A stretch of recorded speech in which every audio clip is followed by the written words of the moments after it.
हम जो कुछ भी देखते हैं, हम जो कुछ भी सोचते हैं, हम जो भी चाहते हैं वो कुछ भी पूरा नहीं है। हम एक इनफाइनाइट टाइम में ट्रैवल कर रहे हैं जहां हमारी आयु बस एक पलक झपकने पर ही है।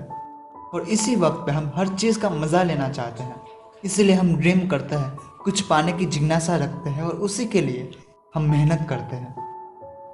हम चाहते हैं कि सारी सिचुएशन हमारे हाथ में हो, हम उसे जल्द समझना चाहते हैं, लेकिन ऐसा हर वक्त नहीं होता। कोई चीज़ हमेशा अधूरी रह ही जाती है और हम उसी चीज़ के लिए मायूस हो जाते हैं। और इसे हम पर्सपेक्टिव नहीं कह सकते। ये एक सिचुएशन है जहां हर कोई आकर रुक जाता है। एक वक्त ऐसा आता है कि इस करोड़ों की भीड़ में हम खुद को अलग समझने लगते हैं। हमें लगता है कि हम इस इनफाइनाइट टाइम में हमेशा के लिए जी सकते हैं। हमें हमारा अस्तित्व बड़ा लगने लगता है और ये स्वाभाविक भी है। जब हम शारीरिक तौर से फिट होते हैं तब हमें लगता है कि हम कुछ भी कर सकते हैं। हम कोई काम करने लगते हैं। हम हर वक्त किसी सोच में ही डूबे रहते हैं। हम हमारे आसपास जो कुछ भी हो रहा है उस पर हम रिएक्ट तो करते हैं, लेकिन कभी कभार वो सच नहीं होता और तभी हमें कुछ अधूरा लगने लगता है और उस अधूरेपन को हम पूरा करना चाहते हैं। और सच कहूँ तो ये अधूरेपन को बहुत ऐसे कम लोग हैं जो पूरा कर पाए हैं, और वो है increase the power of senses. हम सब ने शेरलॉक होम्स देखी है। ह्यूमंस के पास 5 तरह की सेंसेस होती हैं: आइज, नोज, ईयर, टंग, स्किन। और ज़्यादातर हम हमारी आइज पे रिलाई करते हैं। Eyes is a window for outer world. हम वर्चुअल चीज़ों पे ज़्यादा फोकस करने लगते हैं और कभी कभार हमारी आइज जिस चीज़ पे फोकस करती है वो चीज़ शायद कभी कभार गलत भी हो सकती है।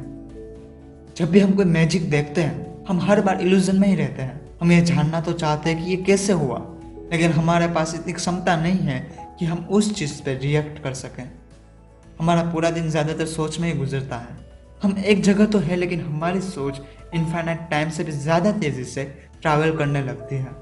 और उसी के दौरान हम हमारे आसपास की चीज़ों को देखते तो है लेकिन सुनते नहीं हैं। और अगर आप इस सुनने की क्षमता को महसूस करोगे तो आप अंत में ऐसे कंक्लूजन पे पहुंचोगे कि ये सब कुछ वर्तमान में ही स्थित है।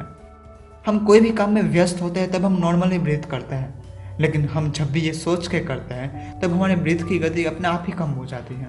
क्योंकि कोई भी चीज़ अगर ध्यान लगाकर की जाए तो वो पहले से भी ज़्यादा इफेक्टिव बनती है।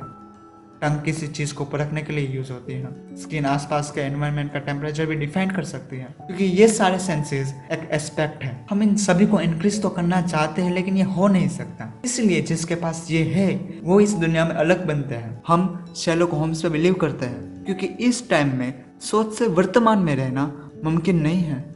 हम जानते हैं कि सारे नए रिवोल्यूशन इमेजिनेशन और थिंकिंग से ही हुए हैं। But do not mistake, over thinking और डीप थिंकिंग में फ़र्क होता है। ओवर थिंकिंग में हम आउटर वर्ल्ड को देखते हैं हमारे पर्सपेक्टिव से, जहाँ हम जैसा आकार देना चाहे वैसा हम दे सकते हैं। और डीप थिंकिंग में हम आउटर वर्ल्ड को देखते हैं दूसरों के पर्सपेक्टिव से, और इसीलिए डीप थिंकिंग ज़्यादा इफेक्टिव रहता है और चीज़ों को समझने की पावर भी इंक्रीज होती है। But end of the day हम ज़्यादातर खुश रहते हैं क्योंकि हमको ये यकीन दिलाया गया है कि हम जो कुछ भी कर्म करते हैं उसके अनुरूप ही हमें फल मिलता है। और ये सही है क्योंकि निराशा ऐसी चीज़ है जिससे आगे हम कुछ सोच ही नहीं सकते।